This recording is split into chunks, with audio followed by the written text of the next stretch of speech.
तो चलिए पहले बच्चों आज के इस सेशन को स्टार्ट करते हैं और आज के इस सेशन में हम आपको टॉप 20 क्वेश्चन को सॉल्व करने वाले हैं आपके बोर्ड परीक्षा के लिए। अब बच्चे पूछते हैं यार हमारे पेपर में तो 100 क्वेश्चन आता है जिसमें से हमको सिर्फ 50 यानी 50 क्वेश्चन करने रहते हैं, अब 20 क्यों करा रहे हो? देखो बच्चों, एक साथ 100 क्वेश्चन कराना पॉसिबल नहीं है। मैं कराने तो करा सकता हूँ मैराथन क्लास में, लेकिन उन 100 प्रश्नों को आप याद नहीं कर पाते हो, आप उन 100 प्रश्नों को पढ़ नहीं पाते हो।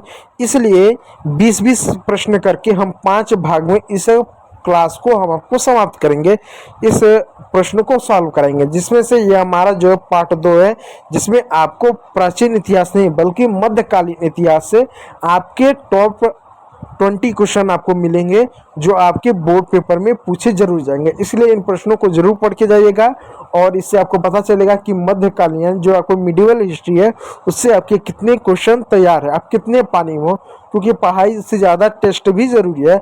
आप लोग पढ़ते हो टेस्ट देते नहीं हो। चलो देखते हैं आप कितने पानी हो। पहला प्रश्न है, सुदर्शन झील का जीर्णोद्वार, सुदर्शन झील है जिसका जीर्णोद्वार करने वाले शासक जिसका नाम था क्या? रुद्रमन। अब देखिए प्रश्न बहुत ज्यादा आपको घुमावदार देख सकता है, बोर्ड में ऐसा प्रश्न पूछता है जिसमें कुछ बताकर आपको पूछ रहा है। प्रश्न क्या पूछ रहा है? सुदर्शन झील है, उसका जीर्णोद्वार करने वाले शासक, शासक कौन थे? रुद्रमन। राजा कौन थे? शक राजा रुद्रमन थे। उनका शासनकाल कब तक रहा? तो आपका ऑप्शन ए पहली शताब्दी, ऑप्शन बी दूसरी शताब्दी, ऑप्शन सी तीसरी शताब्दी और ऑप्शन डी चौथी शताब्दी। तो प्यारे बच्चों इसका सही उत्तर है ऑप्शन बी, यानी ऑप्शन बी जो रहा दूसरी शताब्दी ईस्वी जो रहा, ये रुद्रमन का शासन काल रहा। इस बात को याद रखिएगा। कुछ प्रश्न पूछ दे, क्या आपको सुदर्शन झील का जीर्णोद्वार किसने कराया था? तो रुद्रमन ने करवाया था। उसका शासन काल क्या था? उसका शासन काल जो था वो क्या था? वो दूसरी शताब्दी था। अगर पूछ ले किस वंश का था तो वो शक राजा था, शक वंश का राजा था। इन सभी चीज़ों को ध्यान दीजिएगा। चलिए दूसरे प्रश्न की ओर प्यारे बच्चों हम बढ़ते हैं। दूसरा प्रश्न क्या है? आपके मोबाइल स्क्रीन पर 5वीं सदी मंदसौर अभिलेख में, जिसमें रेशम के बुनकरों की एक श्रेणी का वर्णन मिलता है, कहाँ मिलता है? यानी 5वीं सदी में मंदसौर, क्या? मंदसौर अभिलेख, यानी 5वीं सदी में एक अभिलेख लिखा गया था जिसका नाम था मंदसौर, जिसमें कुछ रेशम के बुनकरों का क्या श्रेणी का वर्णन मिलता है। तो कहाँ से मिलता है, किस राज्य से मिलता है, तो वो अभिलेख कहाँ से मिलता है? मुख्यतः देखा जाए बच्चों, ये आपसे अभिलेख के बारे में पूछ रहा है। एक बार फिर से समझ लीजिए प्रश्न को। मंदसौर नाम का क्या अभिलेख है? यह मंदसौर नाम का एक ऐसा अभिलेख है जिसमें जो है रेशम के बुनकरों के बारे में जानकारी मिलती है। ठीक, रेशम के बुनकरों के श्रेणी के बारे में जानकारी मिलती है, कितने श्रेणी में थे, किस तरह के थे, उनके बारे में क्या जानकारी मिलता है, वर्णन हमको मिलता है। तो वो जो मंदसौर का जो अभिलेख था वो भारत के किस राज्य से हमको मिला है? आपके option A Rajasthan, option B Madhya Pradesh, option C Karnataka और ऑप्शन डी गुजरात। तो प्यारे बच्चों इसका जो सही उत्तर है ऑप्शन बी मध्य प्रदेश से क्या हुआ, ये जो है हमको मंदसौर का अभिलेख मिला है। इस बात को याद रखिएगा। चलिए आपका जो है तीसरा प्रश्न क्या है? प्राचीन भारत में जैन विद्वानों ने किस भाषा में साहित्य लिखा? यानी प्राचीन जैन जो विद्वान थे उन्होंने किस भाषा में साहित्य लिखा? ऑप्शन ए प्राकृतिक, ऑप्शन बी संस्कृति, ऑप्शन डी तमिल। तो जैन विद्वानों ने तीनों भाषाओं को उन्होंने आधार बनाया था, प्राकृतिक, संस्कृति और तमिल में भी उन्होंने क्या किया था, लिखा था। देखो जब जैन महावीर आए थे तो उस समय तमिल में कुछ ऐसा रचना नहीं हुई, लेकिन बाद में क्या हुआ, भद्रभाव हुआ, इन सब के नेतृत्व में कुछ लोग क्या कहते थे, वो साउथ इंडिया गए थे कुछ लोग जैन धर्म के। जब जैन धर्म का जब संगति हुआ था तो उसमें क्या हुआ था, कुछ जैन धर्म के जो भिक्षुक होते हैं वो साउथ इंडिया चले गए थे। क्यों? क्योंकि उस समय उत्तर भारत में अकाल पड़ा था। ठीक है, तो वहाँ पर जाते हुए एक तरह से कहीं कहीं रचना उचना मतलब तमिल भाषा में उन लोगों ने क्या किया था, अपने जो भी प्रचार प्रसार है जो साहित्य उन्होंने काम किया था। तो इसका सही उत्तर है ऑप्शन डी। ठीक है मेरे बच्चों, ऑप्शन डी। ठीक, इस बात को याद रखिएगा। चलिए अगला प्रश्न आपके मोबाइल स्क्रीन पर, बुद्ध का जन्म कहाँ हुआ था? ये बहुत ज़्यादा इंपॉर्टेंट है। बुद्ध के बारे में पूछता है कि बुद्ध का जन्म कहाँ हुआ था, इनको ज्ञान कहाँ से प्राप्त हुआ था, इनके पिता का नाम क्या था, इस तरह के बहुत सारी चीज़ें क्या पूछता है। पिता का नाम नहीं पूछता है, लेकिन माता का नाम पूछता है। तो इसका देखिए क्या उत्तर होगा। Option A Lumbini, option B Vaishali, option C Sarnath और ऑप्शन डी बोधगया। तो देखिए बच्चों, जो लुम्बिनी है उस लुम्बिनी में क्या हुआ था, गौतम बुद्ध का जन्म हुआ था। बोधगया में इनको ज्ञान प्राप्त हुआ था। ठीक है, इस बात को याद रखिएगा। और सारनाथ में इन्होंने पहला अपना एक तरह से उपदेश दिया था। वैशाली में ये सबसे ज़्यादा जो है गौतम बुद्ध रहे हैं। ठीक, इस बात को याद रखिएगा। चलिए, पांचवा प्रश्न आपके मोबाइल स्क्रीन पर, एलोरा के कैलाश मंदिर। अब क्या देखो, ये एलोरा के कैलाश मंदिर है जो पहाड़ों को काट कर बनाया है। तो एलोरा पर्वत है और उसमें ये आपको कैलाश मंदिर देखने को मिल रहा होगा। तो एलोरा का कैलाश मंदिर का निर्माण किस राजवंश के शासनकाल में हुआ था? Option A Rajput, option B Chola, option C Pallava और ऑप्शन डी सातवाहन। तो प्यारे बच्चों, इसका सही उत्तर है ऑप्शन ए राजपूत। यानी जो राजपूत शासक थे उनके शासनकाल में क्या हुआ था, इसका जो है निर्माण हुआ था शासनकाल में।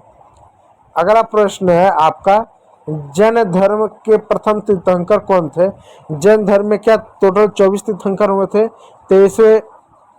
24वें जो थे वो महावीर जैन स्वामी थे। तो प्रथम तीर्थंकर कौन थे? Option A Mahavir, option B Parshvanath, option C Ajitnath और ऑप्शन डी विषमवेद। तो महावीर क्या थे, 24वें थे। पार्श्वनाथ क्या थे, वो 23वें थे। और ऋषभवेद जो थे आपके 23वें नहीं, ये आपके प्रथम थे। तो ऋषभवेद क्या थे, आपके प्रथम जो है तीर्थंकर थे। महावीर 24वें थे, पार्श्वनाथ जो है आपके 23वें थे। इस बात को याद रखिएगा। चलिए, अल-बिरूनी के बारे में। अल-बिरूनी को कौन बंधक बनाकर ख्वारिज्म से गजनी ले आया? यह अल-बिरूनी को कौन बंधक या गुलाम बनाकर एक तरीके से ख्वारिज्म से गजनी ले आया? तो option A Sultan Mahmud, option B Mohammad Ghori, option C Balban, option D Muhammad bin Tughlaq. तो इसका सही उत्तर है ऑप्शन ए सुल्तान महमूद। जो था कौन था, सुल्तान महमूद ने क्या किया था, अल-बिरूनी को जो है बंधक बनाकर लाया था गजनी। चलिए, आठवां प्रश्न क्या है? आठवां प्रश्न है, रियाला के लेखक कौन है? ये जो प्रश्न है बच्चों, ये बहुत ज़्यादा इंपॉर्टेंट है। ये प्रश्न हर साल आपको पूछा जाता है, रियाला के लेखक कौन है? तो रियाला के लेखक कौन है? इसका ऑप्शन है Al-Biruni, option B Bernier, option C Abdul Razzaq, option D Ibn Battuta. तो से उत्तर है प्यारे बच्चों, इब्न बतूता जो है वो कौन था, वो जो है रियाला के लेखक था। इस बात को याद रखिएगा। चलिए, नौवां प्रश्न है आप लोगों के लिए, फासवा बनियर कौन था? फासवा बनियर क्या कौन था? ऑप्शन ए चिकित्सक था, ऑप्शन बी राजनीतिक दार्शनिक था, ऑप्शन सी इतिहासकार था, ऑप्शन डी इनमें से सभी। तो सही उत्तर है सभी। यानी वो जो था चिकित्सक भी था, राजनीतिक दर्शन भी था, इतिहासकार भी था। इस बात को याद रखिएगा। चलिए, अगला प्रश्न आपके मोबाइल स्क्रीन पर, मुगल शहरों को किसने, चलिए 10वां प्रश्न क्या है, मुगल शहरों का किसने शिविर, एक सेकेंड रुक जाइएगा। देखिए क्या प्रश्न है, मुगल शहरों को किसने शिविर नगर कहा? यानी मुगल शहरों को किसने शिविर नगर कहा? आपके option A Ibn Battuta, option B Bernier, option C आपका जो है option B Bernier, option C Tavernier, option C Barbosa. तो इसका सही उत्तर है बच्चों फारसा बनियर। जो फासवा बनियर था उसने ही इस बात को कहा था कि मुगल शहरों को शिविर नगर उसने कहा था। चलिए, पुरी के जगन्नाथ मंदिर, ये क्या, पुरी के जगन्नाथ मंदिर में किस देवता की पूजा होती है? Option A Krishna, option B Balram, option D Subhadra तो ऑप्शन डी इनमें से सभी। तो देखा जाए तो जगन्नाथ की पूरी मंदिर में इन तीनों की मूर्ति आपको मिलेगी, कृष्ण के भी, बलराम की भी, सुभद्रा के। तो ऑप्शन डी इनमें से सभी, इस बात को याद रखिएगा। अगला प्रश्न होता है नैनाक किस देवता की उपासक थे। ये भी प्रश्न बहुत ज़्यादा इंपॉर्टेंट है, ये भी प्रश्न हर साल आपको पूछा जाता है। क्या पूछा जाता है कि नैनार किस देवता के उपासक थे। आपके ऑप्शन है Brahma, option B Vishnu, option C Shiv, option D Agni. तो सही उत्तर है प्यारे बच्चों शिव, यानी ये जो थे ये किसके उपासक थे, ऑप्शन सी शिव के उपासक रहे। चलिए 13वां प्रश्न आपके मोबाइल स्क्रीन पर। 12वीं शताब्दी में कर्नाटक में वीरशैव परंपरा का नेतृत्व किसने किया। ऑप्शन ए अप्पार ने, ऑप्शन सी सुधरार ने, ऑप्शन सी करैकाल अम्मायार ने, ऑप्शन डी वासवन्ना ने। तो इसका सही उत्तर है वासवन्ना ने। ये वासवन्ना थे जिन्होंने क्या किया था 12वीं शताब्दी में कर्नाटक में वीरशैव परंपरा का नेतृत्व किया था, इस बात को याद रखिएगा। चलिए और एक आवश्यक सूचना दूंगा बच्चों, पीडीएफ पाने के लिए जो हमारा ओमकार हिस्ट्री हब है, क्या ओमकार हिस्ट्री हब है, उस चैनल पर जरूर जुड़िएगा।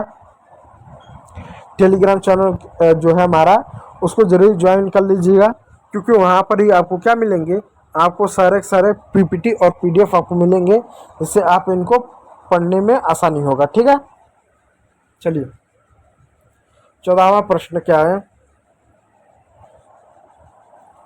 निम्नलिखित में से कौन से अलवार संतों की रचना है, या निम्नलिखित में से कौन सा अलवार संतों की रचना है। ऑप्शन जो है आपका यहाँ पर ए त्वरम, option B नलचीरा Divya Prabandham, option C ए और बी दोनों, ऑप्शन डी इनमें से कोई नहीं है तो बी नलचीरा दिव्य प्रबंधम। ये क्या है, अलवार संतों की रचना है, इस बात को याद रखिएगा। चलिए अगला प्रश्न है क्या है, फारस से आने वाले मुसलमानों को क्या कहा जाता था। फारस से आने वाले मुसलमानों को क्या कहा जाता है। ऑप्शन है Turushka, option B Tajik, option C Parasika और ऑप्शन डी इनमें से कोई नहीं है। तो इनको पारसिक कहा जाता है, इनको क्या पारसिक कहा जाता था। ठीक, चलिए 16वां प्रश्न आपके मोबाइल स्क्रीन पर क्या है, शेख निजामुद्दीन औलिया का दरगाह कहाँ है। Option A Ajmer, option B Delhi, option C Patna, option D Bihar Sharif. तो सही उत्तर है बच्चों दिल्ली, बी उत्तर सही है, दिल्ली में है।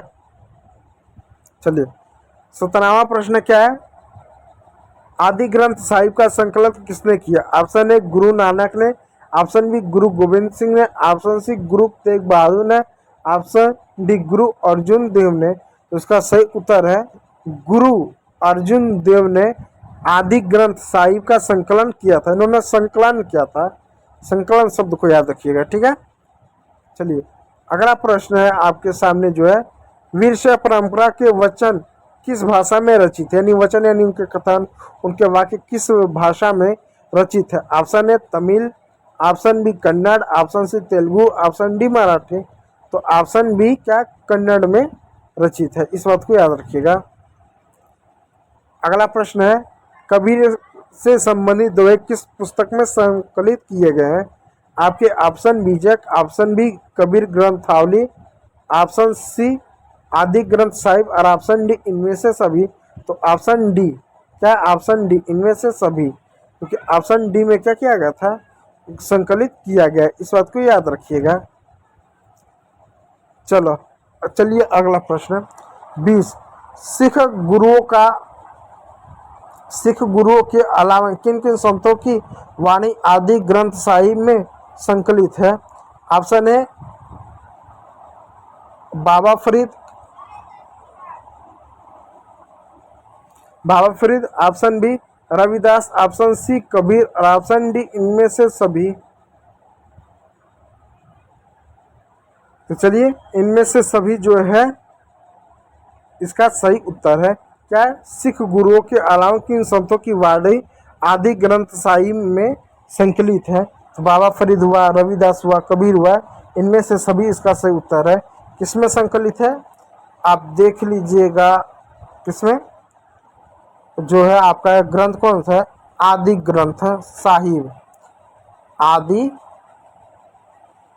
ग्रंथ साहिब। ठीक है, आदि ग्रंथ साहिब में क्या, इन सभी की क्या, जो संतों के जो वाणी है संकलित है, बाबा फरीद, रविदास, कबीर सबके हैं। ठीक है, तो ये रहे आपके मिडिवल और प्राचीन जो आपका इतिहास रहा, मध्यकालीन इतिहास रहा, उन दोनों से जो है कुछ आपके 20 बहुविकल्पी प्रश्नोत्तर जो बहुत ज़्यादा इम्पोर्टेंट है, इनको पढ़ लीजिएगा, रट लीजिएगा और ज़्यादा से ज़्यादा याद करने की कोशिश कीजिएगा। और पीडीएफ के लिए जो टेलीग्राम चैनल है ओमकार हिस्ट्री हब, उसको जरूर ज्वाइन कीजिएगा। तो वीडियो को देखने के लिए बहुत बहुत धन्यवाद।